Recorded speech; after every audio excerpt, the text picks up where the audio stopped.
Hello दोस्तों, स्वागत है आपका मेरे यूट्यूब चैनल रिपोर्टर डिक्टेशन में। आज मैं फिर से भारत के पूर्व राष्ट्रपति जी की डिक्टेशन लेके आया हूँ और ये 160 शब्द प्रति मिनट की होगी। लिखिए, कुछ ही सेकंड में स्टार्ट होने वाली है। स्टार्ट। मेरी सरकार की संवेदनशील नीतियों के कारण देश में अब स्वास्थ्य सेवाएं जन साधारण तक आसानी से पहुंच रही हैं।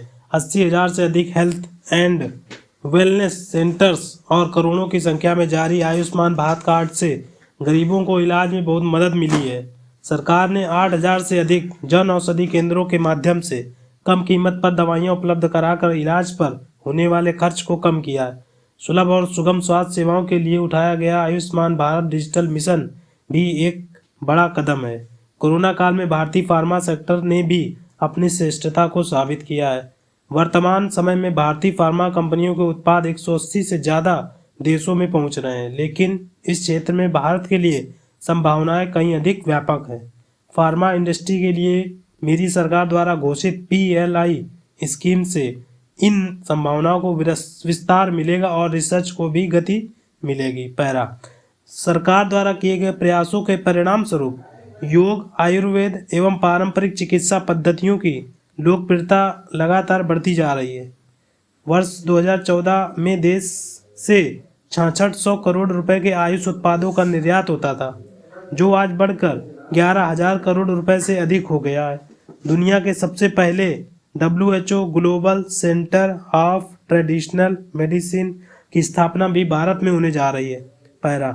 हमारे संविधान में मुख्य शिल्पी बाबा साहब डॉक्टर भीमराव अम्बेडकर ने कहा था, मेरा आदर्श एक ऐसा समाज होगा जो स्वाधीनता, समानता और भाईचारे पर आधारित हो। प्रजातंत्र सरकार का एक स्वतंत्र मात्र नहीं है। प्रजातंत्र का मूल है अपने साथियों के प्रति उदार और सम्मान की भावना। बाबा साहब के इन आदर्शों को मेरी सरकार अपने लिए ध्येय वाक्य बनाती है। मेरी सरकार की आस्था अंत्योदय के मूल मंत्र में है, जिसमें सामाजिक न्याय भी हो, समानता भी हो, सम्मान भी हो और समान अवसर भी हो।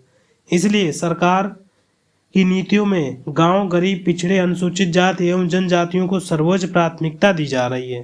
हाल के वर्षों में पद्म पुरस्कारों के चयन में भारत की एक भावना यह फलीभूत भांति झलकती है। विविधता से भरे भारत में देश के कोने कोने में समर्पित जीवन जीने वाले लोग राष्ट्र सेवा में जुटे हुए हैं। उनमें भारत की शक्ति के दर्शन होते हैं। पैरा। कोरोना के इस महासंकट में हमने बड़े बड़े देशों में खाद्यान्न की कमी और भूख की परेशानी देखी है, लेकिन मेरी संवेदनशील सरकार ने इस बात का पूरा प्रयास किया है कि 100 साल से इस सबसे बड़े संकट में कोई गरीब भूखा ना रहे। प्रधानमंत्री गरीब कल्याण अन्न योजना के अंतर्गत मेरी सरकार सभी गरीबों को हर महीने मुफ्त राशन दे रही।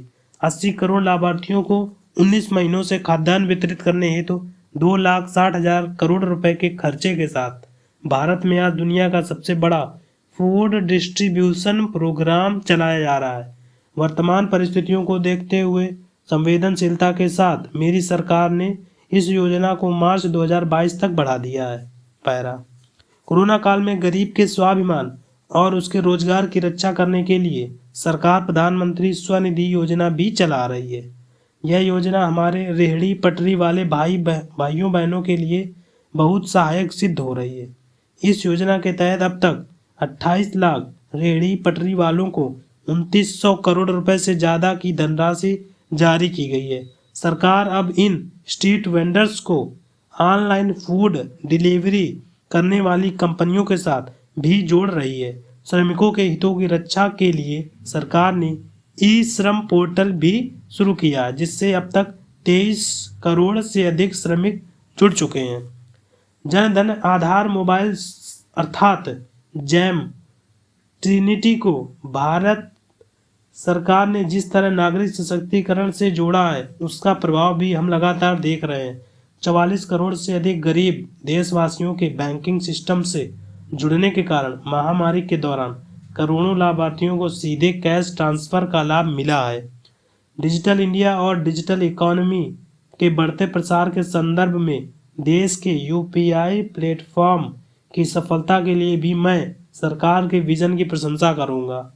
दिसंबर 2021 में देश में 8 लाख करोड़ रुपए से ज़्यादा का लेन देन यूपीआई के माध्यम से हुआ है।